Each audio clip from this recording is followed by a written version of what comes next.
Hello and welcome to the new season of the Drawn and Redrawn, the Making of India's Internal Boundaries podcast. This is a part of a larger India State Stories project that explores the evolution of India's political and administrative boundaries. This project is an undertaking by the Centre for Legislative Education and Research at Flame University in Pune. In this new season, we embark on a journey through the fascinating histories and narratives of each Indian state and union territories, exploring the pivotal events, influential personalities, and societal transformations that have shaped the subcontinent. In this 11th episode, we learn about the interesting history behind the formation of current union territories of Jammu, Kashmir and Ladakh. This episode is based on a corresponding article written by our team at India State Stories. These articles have been converted to audio conversations with the help of Google's Notebook LM. You can find the relevant article link in the show notes. Now, let's dive into the conversation. It's wonderful to be back. And for this deep dive, we're tackling a map that I think everyone, thinks they know, but the backstory is just filled with twists. Oh, absolutely. I mean, we're looking at Jammu, Kashmir, and Ladakh.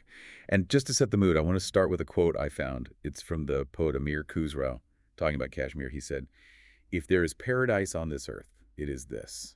It is this. It is this." It's such a beautiful line, isn't it? It conjures up all those images of the Dal Lake, the mountains.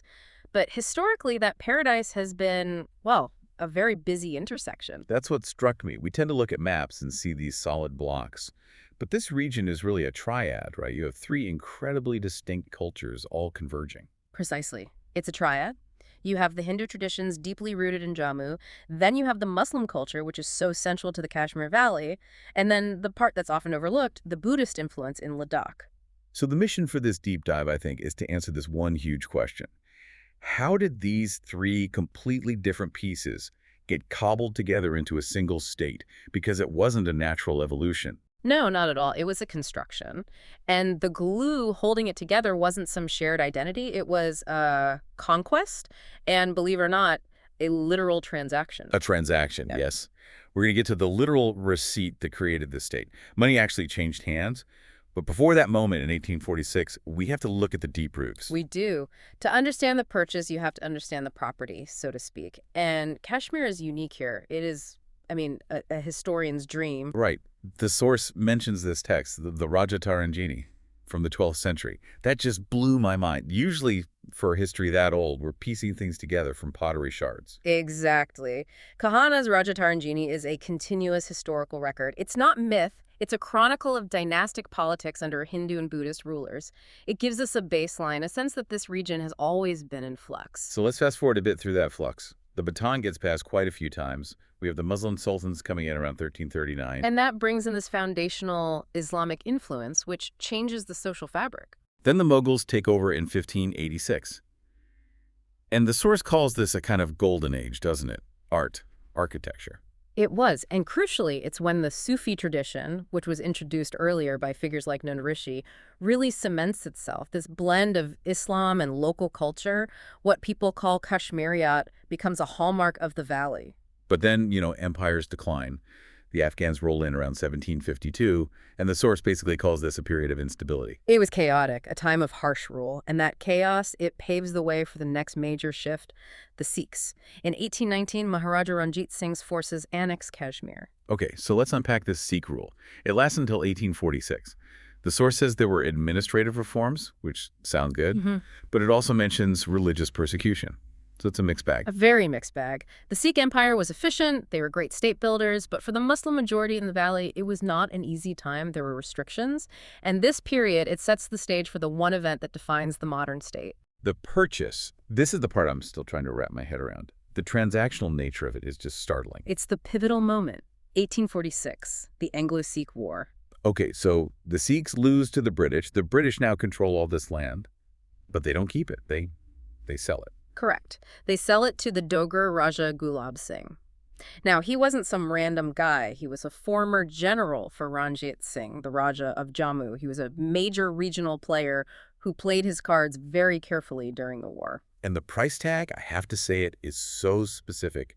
75 lakh Nanak Shahi rupees. That was the price of a kingdom. It sounds like a lot of money, but for an entire state, for paradise on earth, it feels almost arbitrary. Well, for the British, it wasn't just about the money. There were strategic goals.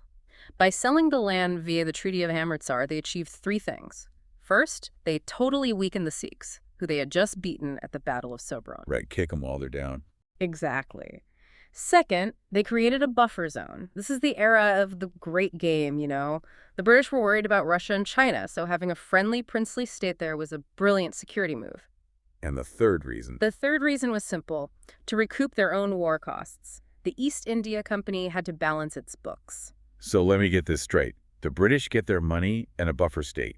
Gulab Singh gets a huge kingdom.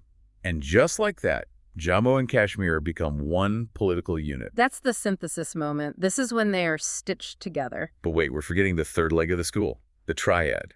We've got Jammu, the Dogra heartland. We've got Kashmir, the Purchased Valley. What about Ladakh, the frontier? We cannot forget Ladakh. The Dogra expansion there is a story of incredible military ambition. This brings us to General Zorawar Singh. His campaigns read like an adventure novel. He invades Ladakh in 1834. Yes, and Ladakh was its own state, influenced by Tibetan Buddhism. It looked east. Zorawar Singh's invasion brings it into the Dogra fold, looking south. And he didn't stop there. No, he was relentless. Annexed Gilgit-Baltistan in 1839-1840, he was pushing into some of the most difficult terrain on the planet. But he did overreach, right? The source mentions a failed invasion of Tibet in 1841. He did. He tried to invade Tibet in the winter. The altitude, the climate, it was too much. He died in that campaign. But what he achieved before that was huge. Under the Dogras, Ladakh becomes this strategic bridge on the Silk Route, connecting Central Asia and India. So now we have this massive, diverse state stitched together. Dogra rulers in Jammu, the Valley, Ladakh. But how do you actually rule a purchased kingdom? Well, from the Dogra perspective, they'd made a massive investment, 75 lakh rupees. The source says they adopted a rentier approach. A rentier approach. That sounds like a polite way of saying they wanted their money back. Essentially, yes. It wasn't benevolent governance. It was about recouping the investment. And the list of taxes is just exhausting. Artisans, carpenters, boatmen, butchers, bakers, even prostitutes. It seems like if you were doing anything, you were getting taxed for it. And this created huge resentment. But it wasn't just about taxes. It was representation. High offices, the bureaucracy, the military were held almost exclusively by Dogras, Punjabis, and Kashmiri Pandits. So the Muslim majority in the valley felt completely shut out. Completely. And that demographic tension is what boils over in the 1930s and 40s. It's the environment that gives rise to Sheikh Abdullah. Right, the Lion of Kashmir. His political evolution is so telling. He starts with the Muslim Conference. The flag is green with a white crescent. The branding is pretty clear. It was an identity-based movement, born from that grievance. But Abdullah was smart. He realized that to fight the monarchy, he needed a broader coalition. He had to include Hindus and Sikhs. So in 1939, he rebrands. The Muslim Conference becomes the National Conference, and the flag changes to red with a white plow. That symbolism is so important. It shifts the focus from religion to the working class, the peasant. He wanted to unite people against the monarchy, regardless of faith. And the monarch at the time, Maharaja Hari Singh, he did try to make some concessions, didn't he? He set up a legislative assembly in 1934. He did, the Praja Sabha.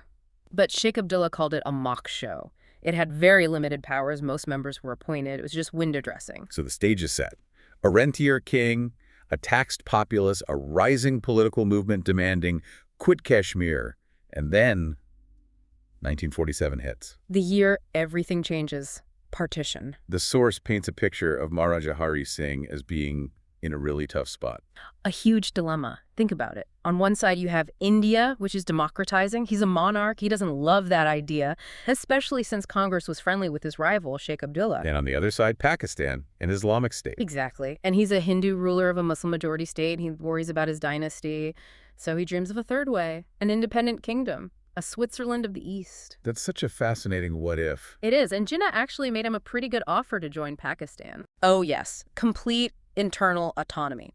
Jinnah just wanted the accession. He didn't care as much about democratic reforms in the princely states. But Hari Singh refused.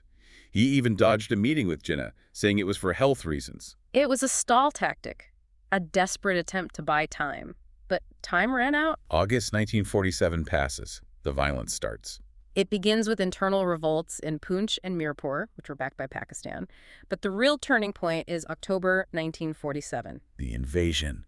Tribal Pathan militias flood in. And they move fast. They're getting close to Srinagar. The dream of an independent Switzerland is gone. The Maharaja's forces are collapsing. He's in a panic. He needs help. And he looks to India. And India says, we can help, but you have to sign first. Precisely. India couldn't legally send troops into a foreign territory. They needed the accession. So on October 26, 1947, Maharaja Hari Singh signs the Instrument of Accession. Joining India. Yes. Lord Mountbatten accepts it the next day, and Indian troops land in Srinagar. And that's the moment the conflict basically freezes into the shape we know today. The Indian army arrives, pushes them back, but doesn't clear the whole state. Right. India goes to the UN in 1948. The UN calls for a ceasefire and a plebiscite. But the conditions for that vote, specifically the withdrawal of Pakistani forces, were never met. So we get a ceasefire line, the line of control. And J&K becomes a state within India, but with a special status. Article 370, introduced in 1950, it was the constitutional glue intended to hold this unique purchased state within the Indian Union. Which brings us to the very end of our source's timeline. We jump from 1950 all the way to the 21st century. August 5, 2019. The abrogation of Article 370. The state wasn't just stripped of its special status, it was physically reorganized. It was split. The state of Jammu and Kashmir ceased to exist. It became two union territories, Jammu and Kashmir and Ladakh. It's just so profound when you think about our drawn and redrawn theme. In 1846, these regions are bought and stitched together. For over 170 years, they exist as this complex triad. And now, the map is redrawn again, separating them. It makes you ask, what even makes a political unit? History, culture, or is it just administrative will? That is the question. We started with a paradise, saw it become a purchased kingdom, a battleground, and now we're seeing its boundaries defined from New Delhi. And I think the key takeaway for everyone listening is that you cannot understand the headlines of today without understanding 1846. The nature of that initial purchase, the fact that it was a top-down consolidation of diverse people, created the fault lines we are still navigating. The rentier mindset, the alienation, the different aspirations of Ladakh, the valley, Jammu, all has roots in how that map was first drawn. So what does this mean for you? Next time you look at a map of India, remember those lines aren't just ink. They're receipts of a transaction. They're scars of invasion. Well put. It's a reminder that history is rarely a straight line. It's drawn, erased, and drawn again. And sometimes the eraser leaves a mark just as deep as the pen. And on that thought, we'll leave you to ponder. Do check out the show notes for the original article from India State Stories. It has maps that really help visualize that triad we talked about. Absolutely worth a read. Thanks for diving deep with us. We will see you on the next episode of Drawn and Redrawn. Goodbye.